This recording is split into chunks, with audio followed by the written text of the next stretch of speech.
how would you start to work on a project that I would give you? What's the first step? Yeah, exactly. File new. Now I would give you the dimensions of the project. For example, create a poster that's 40 centimeters in width and 80 centimeters in height.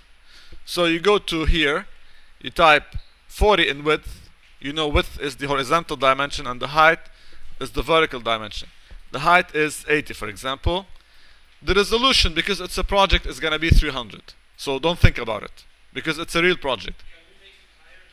Yeah, you can make it higher, but then if you make it higher than 300, you need a printer that can print at a higher resolution than 300.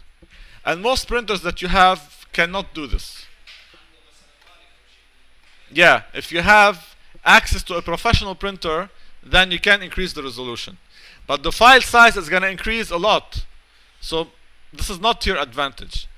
The standard that is used, yeah, it will be better, but the file size will be in gigabytes then. So it will be, yeah, but the standard is 300 and it gives you great quality. So it won't be a problem. Anyway, so I chose now width for 40 and height 80. So that's the start of my project. If I look here, I would see that the magnification is 6.25%, which means that this is not the real size. The real size is around 20 times bigger than this. Because let's say if it was 5%, 5 times 20 is 100. So it's approximately, let's say, 18 times smaller than the real size. And you get the real size when you print. Yeah. Alright, now we want to get some images here. So let's select a few images. 1, 2, 3, 4, 5. So I pressed Control. Sabaya. I pressed Control and I'll press Open. And these are the images. Now I want to see how these fit inside my original. So I'm going to drag this down here. And you see that it's small. Because this image was created not at a very high quality. So you would have to really get high resolution images. But what can we do here? Let's close the one we got and drag the other ones over.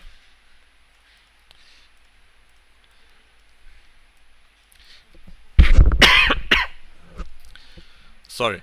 So you see here that these images are actually much smaller than what I'm trying to do. Because I got low resolution images to start with. So normally I would start with bigger images so that they have a bigger size in this document. But anyway, what can we do here now? The first thing we can do is move the images around with the Move tool. So if I click here and try to move this image, I move that one. Why? Yeah. Yeah, there are many ways to actually move the current image. The first thing is to actually select its layer. And this is a good thing to actually name the layers. So I can name this one Sunlit. Right? So you name the layer by double clicking on its name. And for this one here, now if I want to know which layer it is, I can turn it on and off. So you have the visibility eye here that you can use to turn it on and off. So let's call this building 2, for example. Building 2. This one is building 1. It's a very good idea to name the layers, because if I have layer 1, 2, 3, 4, it makes no sense which layer is which. Alright, so this guy here is, let's say, interior 2. And this one here is interior 1. Alright, so now I have my layers named.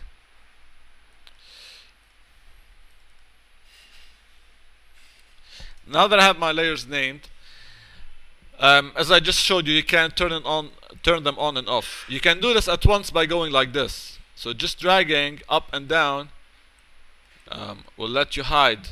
If you hide the background layer, you have nothing.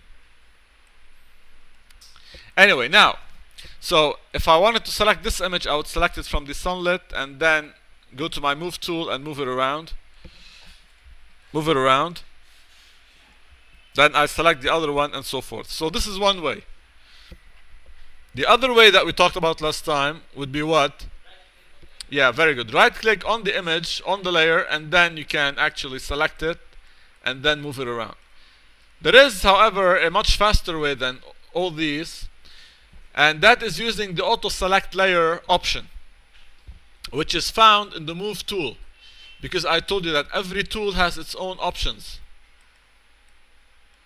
Right? So what I need here is the auto select layer that is found in the move tool. So move tool, auto select layer, which means what now? If I click on a layer and move it, it will be selected automatically. You understand? So auto select layer up here means that you can click and move a layer to select it automatically. Up here, ya shabab, up here. It's just one checkbox that you have to check. If I uncheck auto select layer, then I cannot do this. I'm stuck with the same layer unless I select it using the other techniques. Now,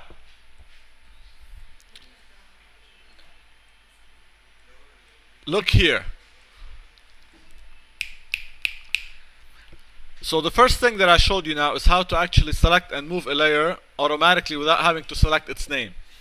The second thing is how to actually scale up and down a layer while it is in the document. So I'm not actually scaling now the whole document, the whole image, but a layer on that document. Is this clear, the difference? For example, this building here, I want to scale it up or down. How would I do this? Yes. Yeah, very good. This is the best way actually. But let me explain it in a bit more detail. There are many ways. The first way is actually using this option here, which is called the show bounding box. If I click it and I select a layer and I zoom over, then what the show bounding box is this. Can you see it? It's the dotted line with the squares around the layer. What is this? This tells me that I can click on the corner and stretch to change the size of the image. So if I go like this, the image now is stretched in width. Is this a good thing? No, it's always bad. Always bad. If I stretch it in height, it gets thin. So it's always bad also.